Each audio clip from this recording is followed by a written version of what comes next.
नमस्कार साथियों, स्वागत है आपका एग्जाम सपोर्ट पर। आज के वीडियो में हम सितंबर माह की सबसे जरूरी घटनाओं को प्रश्नों के माध्यम से समझाएंगे। इसलिए वीडियो के अंत तक बने रहें और अपनी प्रतियोगी परीक्षा की तैयारी को और मजबूत करें। चलिए तो करते हैं वीडियो की शुरुआत अपने पहले प्रश्न से। Recently which armed force has launched project Naman to support veterans and their families. हाल ही में किस सशस्त्र बल ने दिग्गजों और उनके परिवारों का समर्थन करने के लिए प्रोजेक्ट नमन लॉन्च किया है? Option A Indian Air Force, option B Indian Army, option C Indian Navy and option D a National Security guard.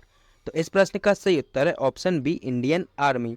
भारतीय सेना ने रक्षा पेंशन भोगियों, दिग्गजों और उनके परिवारों का समर्थन करने के लिए प्रोजेक्ट नमन लॉन्च किया। अगर हम बात करें भारतीय सेना की, तो भारतीय सेना आधिकारिक तौर पर 1 अप्रैल 1895 को स्थापित की गई थी। भारत को अपना पहला सेना प्रमुख 1949 में मिला। 15 जनवरी 1949 को फील्ड मार्शल के.एम. करियप्पा ने अंतिम ब्रिटिश जनरल फ्रांसिस बुचर से भारतीय सेना के पहले कमांडर इन चीफ का पदभार संभाला। और 15 जनवरी को ही हम क्या मनाते हैं? हर साल आर्मी डे मनाते हैं। अगला प्रश्न है, recently where was the global aerospace summit 2024 held. हाल ही में ग्लोबल एरोस्पेस समिट 2024 कहाँ आयोजित किया गया? Option A Paris, option B Abu Dhabi, option C New Delhi and option D है मॉस्को। तो इस प्रश्न का सही उत्तर है option B Abu Dhabi. Global aerospace शिखर सम्मेलन जो अंतरिक्ष और रक्षा क्षेत्रों में स्थिरता, युवा जुड़ाव और नवाचार पर केंद्रित है, यह हाल ही में आबू धाबी में आयोजित किया गया। अगला प्रश्न है, What is the theme of World Maritime Day 2024 observed on September 26? 26 सितंबर को मनाए जाने वाले विश्व समुद्री दिवस 2024 का विषय क्या है?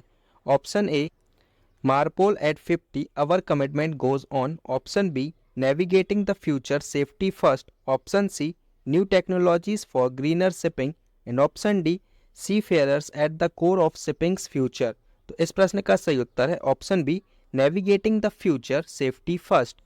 World maritime day international maritime organisation के द्वारा प्रतिवर्ष सितंबर माह के आखिरी गुरुवार को मनाया जाता है, जो कि इस वर्ष 26 सितंबर को मनाया गया और इस वर्ष इसकी थीम रही navigating the future safety first. अगला प्रश्न है, ministry of health and family welfare recently inaugurated the climate and health solutions India conclave with which organisation. स्वास्थ्य और परिवार कल्याण मंत्रालय ने हाल ही में किस संगठन के साथ climate and health solution India conclave का उद्घाटन किया? Option A Asian Development Bank, option B World Bank, option C International Monetary Fund and option D है यूनाइटेड नेशन एनवायरनमेंट प्रोग्राम। तो इस प्रश्न का सही उत्तर है option A Asian Development Bank. स्वास्थ्य और परिवार कल्याण मंत्रालय और एशियन डेवलपमेंट बैंक ने दिल्ली में जलवायु और स्वास्थ्य समाधान इंडिया कॉन्क्लेव लॉन्च किया। अगर हम बात करें minister of health and family welfare and chemical fertiliser, तो वो है श्री जगत प्रकाश नड्डा जी। बात कर लेते हैं एशियन डेवलपमेंट बैंक की, जिसकी स्थापना हुई थी सन 1986 में और इसका हेडक्वार्टर स्थित है मनीला, फिलीपींस में और इसके वर्तमान अध्यक्ष हैं मात्सुत्सु असाकावा। अगला प्रश्न है, what is the rank of India in the global innovation index GII 2024। Global innovation index GII 2024 में भारत का स्थान क्या है?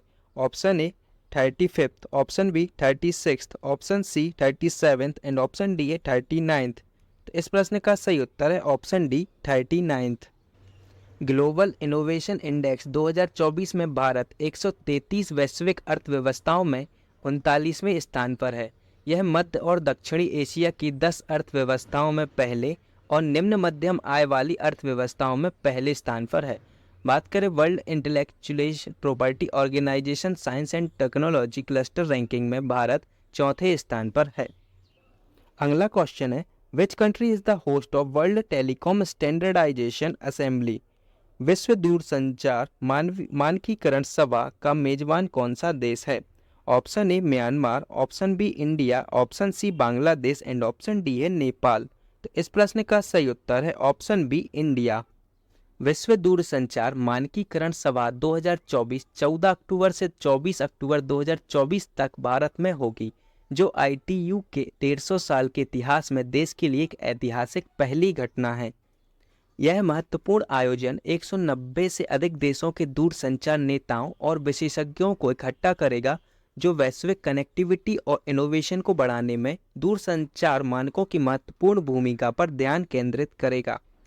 अगला प्रश्न है, which Indian tennis duo won the Hangzhou Open 2024 men's doubles title? किस भारतीय टेनिस जोड़ी ने हांगजो ओपन 2024 पुरुष युगल खिताब जीता? ऑप्शन ए जीवन नेदुनचव and Vijay Sundar Prashanth, option B Rohan Bopanna and Mahesh Bhupathi, option C Leander Paes and Sumit Nagal, and option D है पूरब राजा एंड दिविज सरन।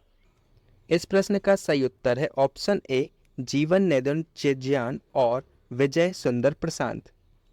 इन दोनों की जोड़ी ने हांगजो ओपन 2024 पुरुष युगल खिताब जीता। उन्होंने फाइनल में कॉन्स्टेंटिन फ्रांजेन और हेड्रिक जेवेंस की जर्मनी की जोड़ी को हराया है। अगला प्रश्न है, who has been appointed as the new director general of the aeronautical development agency in 2024? 2024 में वैमानिकी विकास एजेंसी ADA के नए महानिदेशक के रूप में किसे नियुक्त किया गया है? Option A K Sivan, option B G Satish Reddy, option C Anil Dattatreya Sahasrabuddhe, and option D है जितेंद्र जे जाधव। तो इस प्रश्न का सही उत्तर है ऑप्शन डी जितेंद्र जे जाधव। इन्होंने लाइट कॉम्बैट एयरक्राफ्ट परियोजना सहित लड़ाकू विमान कार्यक्रमों में महत्वपूर्ण योगदान दिया है, जिसे ADA के साथ डिजाइन और विकसित किया गया था। अगर हम बात करें ADA की, एरोनॉटिकल डेवलपमेंट एजेंसी इसका फुल फॉर्म है। इसकी स्थापना हुई थी जून 1984 में और स्थापना हुई थी बेंगलोर में। अगला प्रश्न है, on which date is world pharmacist day observed annually? विश्व फार्मासिस्ट दिवस प्रतिवर्ष किस तिथि को मनाया जाता है? ऑप्शन ए 15 सितंबर, ऑप्शन बी 10 अक्टूबर, ऑप्शन सी 25 सितंबर, एंड ऑप्शन डी है 10 नवंबर। तो इस प्रश्न का सही उत्तर है ऑप्शन सी 25 सितंबर। वर्ल्ड फार्मासिस्ट डे हर वर्ष 25 सितंबर को मनाया जाता है। अगर हम बात करें इस वर्ष की थीम की, तो वो थी pharmacist meeting global health issue.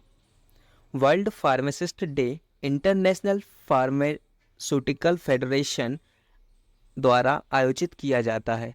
World pharmacist day 25 सितंबर 1912 में FIP की वर्षगांठ का प्रतीक है और इसे 2009 में FIP परिषद द्वारा अपनाया गया था। अगला प्रश्न है, who has been appointed as the chief of the national crime records bureau NCRB? राष्ट्रीय अपराध रिकॉर्ड ब्यूरो NCRB के प्रमुख के रूप में किसे नियुक्त किया गया है? Option A Amit Garg, option B Alok Ranjan, option C Vivek Gogoi, and option D Ritwik Rudra. तो इस प्रश्न का सही उत्तर है ऑप्शन बी आलोक रंजन।